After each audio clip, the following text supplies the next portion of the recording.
اسی طرح نبی صلی اللہ علیہ وسلم کے ساتھ یہ احکام بھی خاص ہیں کہ آپ کے لیے زکوٰۃ لینا جائز نہیں تھا، حالانکہ آپ مسکینوں کے سردار تھے، تو زکوٰۃ تو مسکین اور غریب کو دی جاتی ہے. ہمارے نبی تو سید المساکین، 40 دن گھر میں چولہا نہیں جل رہا لیکن زکوٰۃ آپ پر حرام، آپ زکوٰۃ نہیں لے سکتے، اور اپنے لیے بھی نہیں، اور قیامت تک کے لیے اپنی اولاد کے لیے بھی زکوٰۃ حرام، زکوٰۃ نہیں لے سکتا سید. سمجھ رہے ہو کہ نہیں سمجھ رہے؟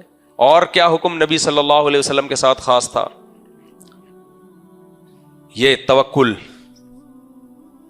اچھا یہ بھی ہے کہ مسلمان مرد کو اجازت ہے کہ یہودی عیسائی عورت سے نکاح کر سکتا ہے، لیکن بہت سے علماء نے لکھا ہے کہ نبی صلی اللہ علیہ وسلم کو اس کی اجازت نہیں تھی. آپ کی زوجہ کا مسلم ہونا ضروری.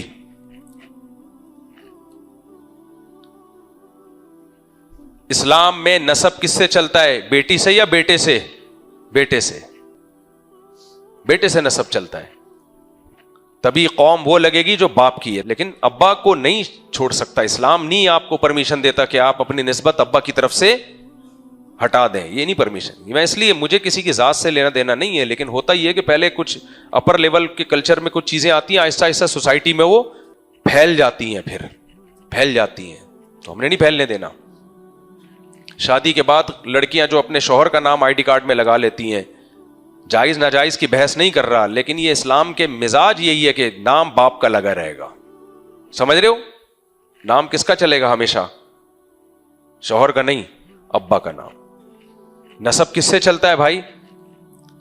اسلام میں ماں کی بڑی ویلیو ہے، لیکن جو پروٹوکول باپ کو دیا وہ تو دو نا، وہ بھی نہیں دے رہے یار. باپ تو بیچارہ گیا کورٹ میں، بچے تو ملتے ہی نہیں ہے ویسے بھی اس سے، بس وہ خانسامہ بنا ہوا ہے، کما کما کے کھلائے گا اور اس کی بیچارے کی 2 ٹکے کی حیثیت نہیں ہے. تو ماں کے اپنے حقوق ہیں، ان حقوق کی وجہ سے باپ کا استحصال نہ کیا جائے.